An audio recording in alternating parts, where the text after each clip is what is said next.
makineler ile dönüştüren insanlar arasında bu karşıtlığı ortaya koyarak gerçek ilerlemenin insan ifadesini korumaktan geçtiğini gösteriyor. Bu vizyon, yapay zekanın altyapıyı kurmasını, insanlığın ise kendi yaşamının ön saflarına yeniden çıkmasını öneriyor. Şimdi sevgili Cem'i alkışlarla sahneye davet ediyoruz.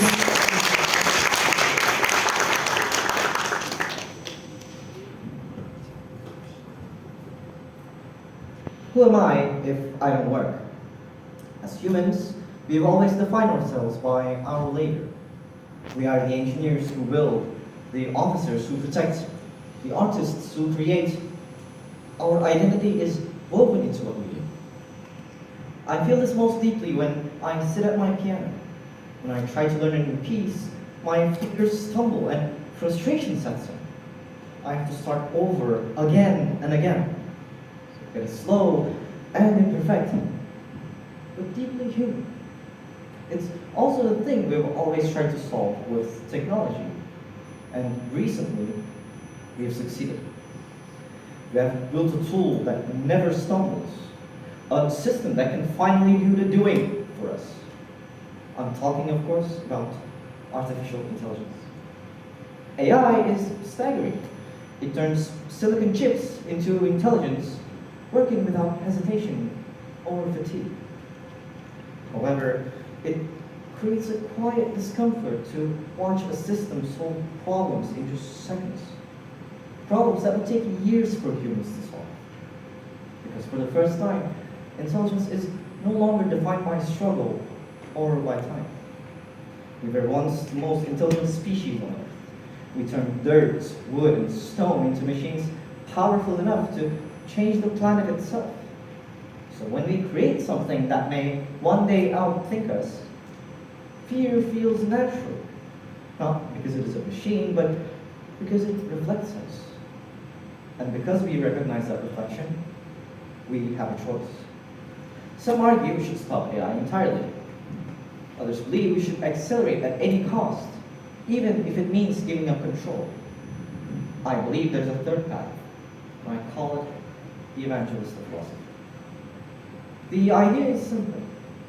AI should carry the burden of survival so humans can carry the gift of creation. And when I say humans, I don't mean a selected few. I mean all of us. Imagine a world where no human has to spend their life on a work that they hate, and the things that we do hate gets done by AI.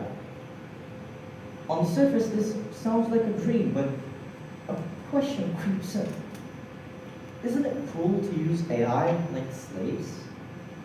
Well, I believe that you cannot be cruel to something that cannot feel.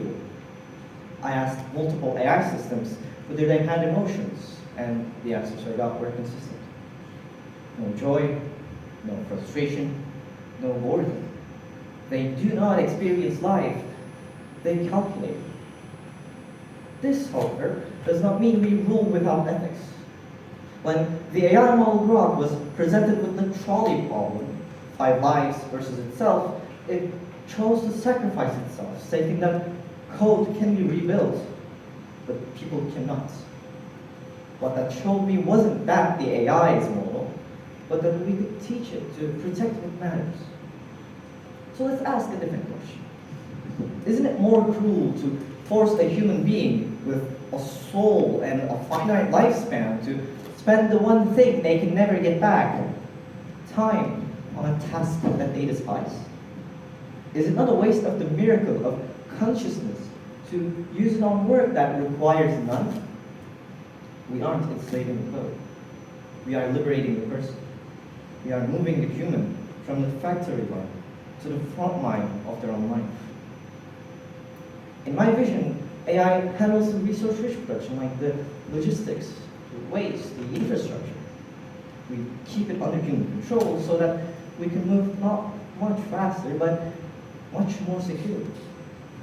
This allows us to graduate to a higher level of existence, where our currency is no longer just labor, but the depth of what we create. However, we are currently doing the opposite.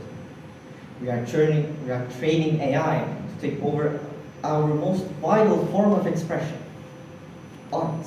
And I'm a person who loves art. I'm in awe of our capacity to create what words alone cannot express. At some point, art has changed and shaped us.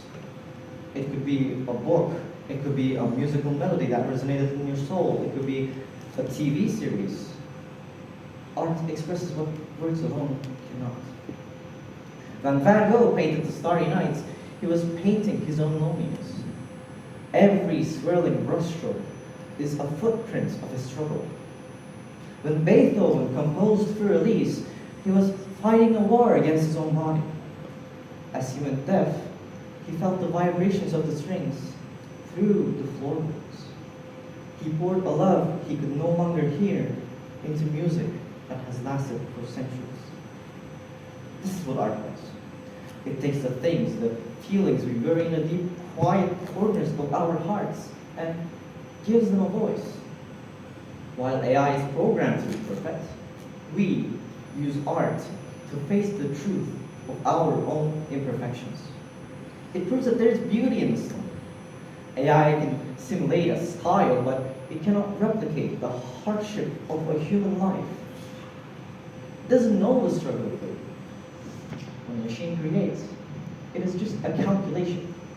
When a human creates, it is a transformation. And this brings us to a strange reality. Today, we are using AI to write our poetry, to draw our illustrations, and to compose our music, the very things that make us feel alive. Meanwhile, we are still stuck in warehouses, still doing the heavy lifting, and still exhausting ourselves in tasks that require no soul. We have the world upside down. If we truly implement the evangelist philosophy, we can set it right. We let the foundation, the code, the ones and zeros, handle the labor. We stop asking, will AI replace me? And instead we ask, why am I still the one doing the machine's work? So let me ask you one final question.